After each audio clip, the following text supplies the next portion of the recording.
All right, Paul, we'll start with your incoming. I understand you've had a bit of success today. What can you tell us? Yeah, we've signed Danny Amos, who was recently released by Port Vale, signed a short-term deal there, and then became a free agent. But he's a player that I've been aware of for some time, spending or coming through the ranks at Doncaster. Probably found it hard to get a lot of game time there because of, I think, Danny Andrew, who obviously signed many years ago, certainly one of the competitors that he had, and the team were going extremely well. Has been out and played some games, and then, like I said, more recently at Port Vale, when again probably found it difficult to get as many games as he would like. But he's a Northern Irish under 21 international. I think he's got a good left foot, can play sort of left back, left wing back, left centre back, in if we were three at the back as well. So he's a little bit of flexibility within his positions. And we needed a player. We've said rather than going back, need some competition in that area of the pitch. And I think if we're signing a player that's kind of got a bit of a point to prove, he's hungry to try and, I think, get more game time.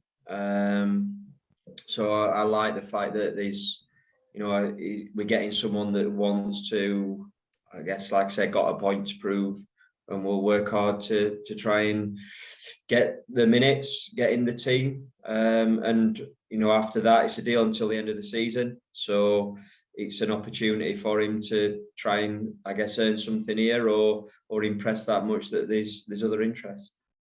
How mobile is he? Yeah, he's certainly mobile. He's got a good frame. He's got a good left foot, good delivery. So we're hoping that he can show some of that during his time with us. How helpful was it that he was managed by Daryl, who, of course, is a very good friend of yours? Yeah, I think certainly Daryl had informed me that there was an opportunity there. And he gave me his honest opinion of him. From working to him day to day, I've obviously seen him play in the past, and you look at footage, but there's also obviously a little bit of an added insight there because you've seen him day to day.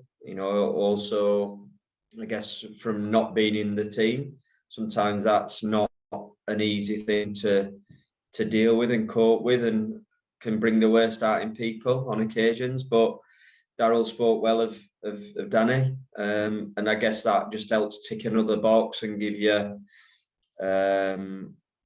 more background into a player. There's never any guarantees. Said this all along, because some transfers are absolute no-brainers, and then for whatever reason don't work out. A player can then jump to another club and it goes fantastically well. But there's no big upheaval. He's from the Sheffield area, so it's nice and easy to get across to us. He kind of just ticks the box, and feel that it's hopefully a signing that works for everybody. Should he impress between now and the end of the season? Do you have the option to extend that at the end of the season? No more than what you normally have. That was kind of part of the discussion that I had with Danny's agent, but I think we've left it open. Ultimately, that again, that we're getting a player that's clearly wants to impress, because if it doesn't work out, then you would expect to be less options available. So I like that fact, because I think we're getting a player that's hungry and keen to succeed. How much training has he been able to do with you this week? He's only joined us today, so a relatively light session, realistically. But we did a bit of crossing and finishing at the end there, and you can see that he's got a good left foot, as kind of probably knew anyway, or felt, but you see it firsthand. And he'll obviously train with us tomorrow ahead of his game on Saturday. Was he one of the two players you were pursuing when we spoke with you earlier on this week, Paul? I believe yes. Okay. What happened to the other one that you're after? Is that still ongoing? You have to forgive me, Matt. I'm not trying to pretend I don't know. There's been that many conversations, as you can imagine, at the minute. The one that springs to mind certainly wouldn't be a goer if it's the one I'm thinking of. Certainly a deal that I think we'd perhaps discussed is off. So yeah, I think that's it. But look, there's been that many conversations. It's natural.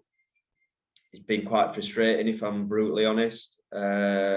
Yesterday, not that you ever have a sort of day off, but a day away from the training ground after his game on Tuesday night, you're on the phone and you get certain information and then it changes and it ends up it can I guess, for want of putting it a better way, but do your head in.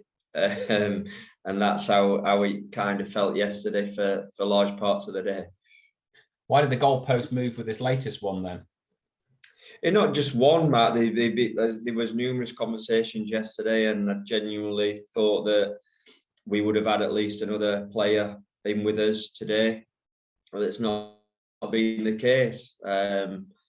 Players' availability changes, players change their mind about where they want to be. It's kind of part and parcel of the job, and it's not like I've never been through it before, but sometimes certain situations sort of do end up annoying you. Sure, no, I understand. And so was that player who disappointed you a striker, or what position was he? I'm not going to go into specifics, Matt, on that. I'm not trying to hide away from anything, but we are looking at lots of areas, so I'm not going to, particularly say it's one or the other. But, talks genuinely are kind of ongoing. Inquiries are out there. You're waiting for bits of feedback and looking at maybe new players that have come to his attention. Whether that's suddenly they're available, whether that's agents getting round to working their way down the leagues and have got to the National League in Grimsby Town. I think we have to appreciate there is rightly or wrongly in our minds, but there's a pecking order. There's a thought of where players want to apply the trade. And like I say, we sometimes have to wait and maybe look at the ones that haven't got as many options as they thought they might. In a way, do you kind of regret the start to the season that you had because of expectations going through the roof? No, because ultimately, if who's to say if we hadn't started well and you still have a bad run, then you're worse off. So again, we've had discussions around just the job, the industry of football, the way it is, and I think Jason, sorry, I don't know if it's come out yet, was doing a piece around sort of the enjoyment. And I think he was talking about how you enjoy certain moments. It's hard to enjoy everything because there's always the challenges ahead. I think like the last minute equaliser against Halifax, which was deserved, but that was a moment of joy. And it's probably, at the minute, that's been sort of few and far between. I accept that, but you have to embrace that. And I think we all really enjoyed and loved the start of the season.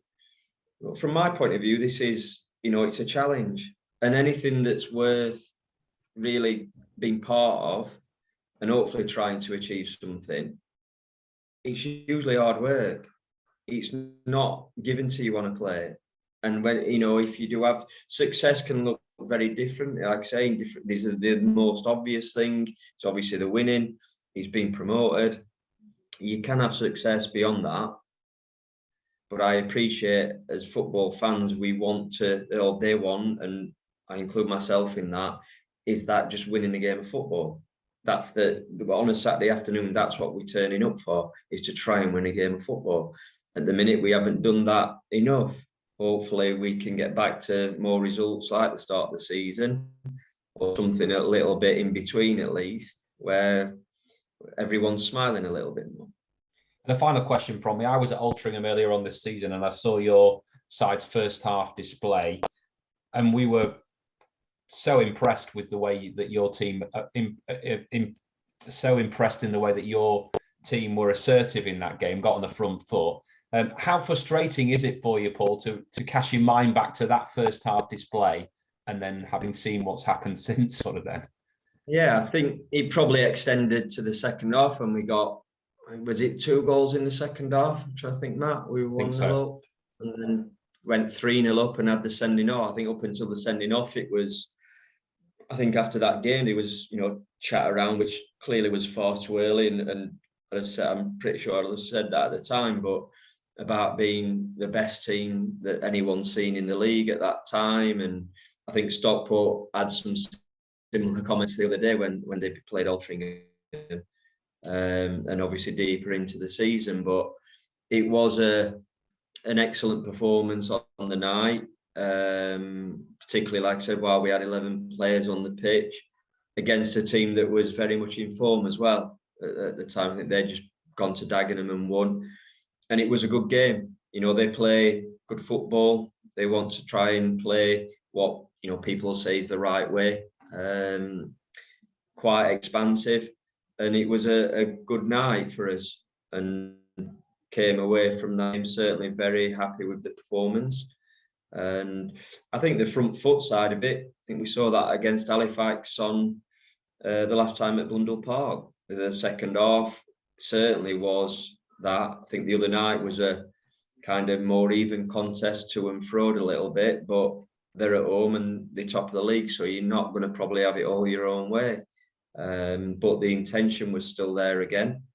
And we'll go into Saturday with that in mind. It's the third game since we've returned back. I know that I've got some lads, as I said, that are feeling it a little bit, which, again, people might not quite understand, but that's genuine. But ultimately, we've got to dig deep and try and put on a performance similar to what we've done in the last couple of games. I think if we do, we give ourselves a really good chance of winning the game.